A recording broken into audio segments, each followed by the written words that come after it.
Bueno, buenas tardes a todos. Darles las gracias por la asistencia, disculpar la asistencia de la consejera y el director general. Como ya sabrán, porque quizás algunos de ustedes ya habrán quizás repetido alguna de estas presentaciones, habrá hecho alguna consulta. Es la cuarta presentación que hacemos de este tipo, dirigidas a distintos colectivos, algunas más generalistas, otras dirigidas al colectivo del sector turístico esta mañana, autónomos, y esta en concreto más dirigida a los profesionales del asesoramiento, la auditoría, etcétera.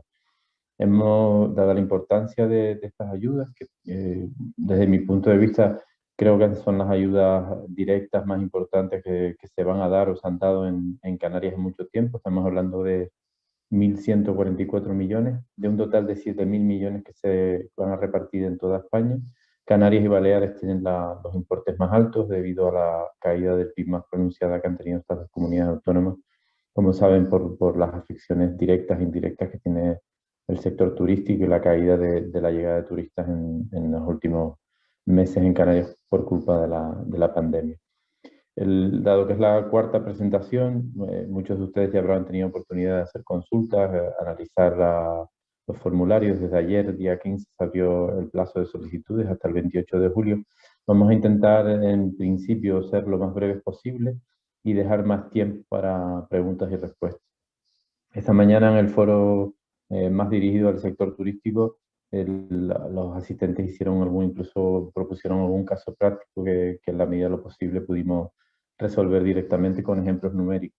Sé que el sistema de cálculo es complejo, saben que nos viene impuesto en parte el esqueleto del sistema por los Reales Decretos Ley 5 y 6 del Estado, una orden ministerial, una serie de consultas constantes que hemos tenido con el Ministerio y después el decreto ley 6 del gobierno de Canarias que ha llegado para cerrar el círculo. A breve resumen del funcionamiento de las ayudas. El objetivo de estas ayudas, que ya saben que hemos puesto en marcha hace poco y estamos tratando de cerrar las ayudas directas del gobierno de Canarias con fondos europeos de 84 millones, estamos a punto de ejecutar al 100%, era tratar de simplificar el sistema. El aprendizaje que tuvimos nos decía que teníamos que tratar de simplificarlo al máximo y tratar de facilitar la tarea a los interesados. Y uno de los elementos clave ha sido eliminar los sistemas de cálculo que había en la solicitud para aligerar en lo posible las cargas burocráticas sobre los posibles beneficiarios. ¿En qué se van a encontrar si no se han enfrentado a ella en la solicitud? Pues una serie de informaciones más o menos complejas, en principio las típicas que hay en una solicitud de estas de subvenciones, identificación, etcétera, y después hay una serie de elementos que nos van a permitir, en caso de que la empresa no nos deniegue la intermediación con la Agencia Estatal de Administración Tributaria, que a su vez tendrá los datos de la Administración Tributaria Canaria, obtener una información nacional, por ejemplo, de volúmenes de operaciones, etcétera, de los distintos beneficiarios, lo cual nos permitirá determinar y hacer los cálculos internos semiautomáticos, porque el sistema los calculará, pero los revisaremos entre las cámaras de comercio, el Servicio Canario de Empleo y la Dirección General de Promoción Económica, de la ayuda final de la empresa correspondiente o del autónomo. ¿Qué es lo que se les pide? Pues uno de los parámetros a los que no podemos acceder porque son parámetros que maneja solo la empresa y que son parámetros contables que deben consignar en la solicitud. ¿Cuáles son esos elementos? Pues de los cuales ya habrán oído hablar o habrán tratado de analizar o calcular incluso. Proveedores pendientes de pago, deudas financieras y no financieras pendientes de amortización o de pago y los famosos costes fijos no cubiertos o pérdidas equivalentes del periodo. Estas tres partidas sumadas son uno de los parámetros económicos a la hora del cálculo de la ayuda. Después, mi compañera Ari Dembera y el compañero David del Servicio Canario de Empleo entrarán con una presentación en más detalle. Pero en definitiva, de lo que se trata es de calcular la ayuda en función de tres parámetros básicos. Este que las acabo de mencionar, si proveedores más deuda más costes fijos no cubiertos, y ponerlo en comparación primero en función del límite máximo de ayuda de cada uno de los tramos de empleo. En el caso de las líneas de las empresas que no están en estimación objetiva, porque si los tuvieran irían por la línea 1 que gestiona el Servicio Canario de Empleo con un máximo de 3.000 euros y sin análisis de caída de facturación del 30%.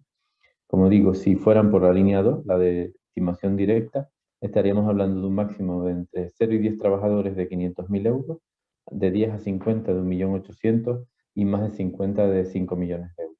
Esta es la segunda de las partidas. Y la tercera es una partida individualizada por empresas que parte de la comparativa de los volúmenes de operaciones del año 19 con el año 2020. En esa comparativa tenemos que desechar el primer 30% de caída y el diferencial que obtengamos, pues 100.000, 200.000, 300.000 euros, lo que toque a cada una de las empresas, aplicar el porcentaje de cobertura de cada uno de los tramos de trabajadores, 100, 90 o 80% para las empresas de más de 50 trabajadores. Tenemos tres cuantías económicas. La ayuda consistirá en la menor de las tres. En la consignación de proveedores pendientes, deudas financieras y no financieras y costes fijos no cubiertos o pérdidas del periodo subvencionable, que va del 1 de marzo del 2020 al 31 de mayo del 2021, esas cuantías pueden ser ilimitadas en definitiva, porque la empresa tendrá los parámetros que tenga y decidirá solicitarlos por las cuantías que considere, porque después van a estar topadas por las otras dos partidas, tanto el límite máximo del tramo como por el porcentaje de cobertura. Después, si quieren, podemos ver ejemplos en el turno de preguntas y respuestas para afinar mejor los cálculos. Un elemento recurrente, el de los costes fijos no cubiertos o pérdidas del periodo. Llevamos ya bastantes semanas analizando esta cuestión.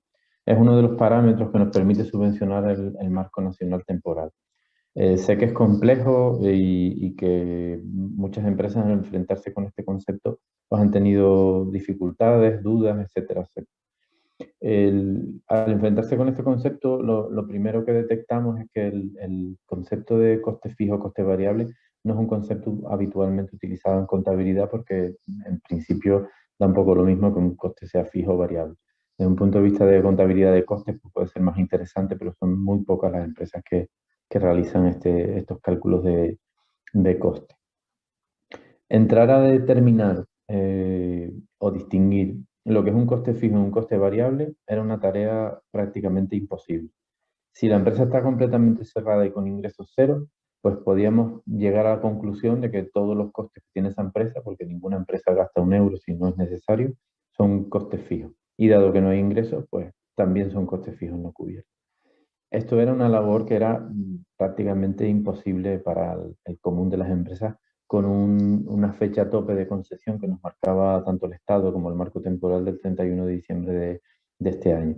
Por eso utilizamos el párrafo que está en el marco temporal consolidado nacional de España, en el apartado 9.2, en las letras C y D, donde se establecen los parámetros que determinan el coste fijo no cubierto. Utilizamos un segundo párrafo en la letra D que nos dice que son equiparables los costes fijos no cubiertos a las pérdidas del periodo subvencionado, siempre que detraigamos pura y exclusivamente los deterioros de valores puntuales. Esto que nos permite simplificar al máximo el sistema.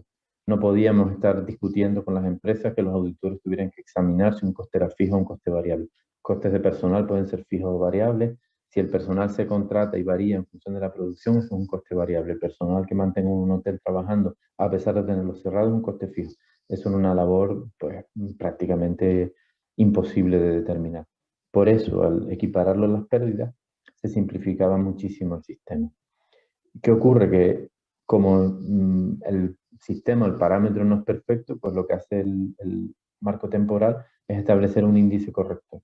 Cuando la empresa reciba por encima de 1.800.000, porque por debajo de 1.800.000 cualquier coste va a ser considerado ayuda de liquidez. Por encima de 1.800.000 la empresa, en sus costes fijos no cubiertos, el importe que sea, tendrá que aplicar un índice corrector del 70 o del 90% en función de si tiene más o menos de 50 trabajadores. Esto es un índice corrector que estableció la Unión Europea en el marco temporal precisamente para ajustar un poco el parámetro, pero que no tiene mayor importancia, que será un cálculo que hagamos nosotros internamente y que ustedes pueden hacer también, obviamente, en los cálculos que hagan dentro de su propia empresa, asesoría, etc. Si una empresa es capaz de determinar cuáles son exactamente sus costes fijos no cubiertos y los defiende, los consigna en la casilla correspondiente, pasa el filtro de auditoría si la ayuda es de más de 100.000 euros. Tendrá que ser auditada la cuenta justificativa cuando se presente en enero o febrero del año que viene, de 2022.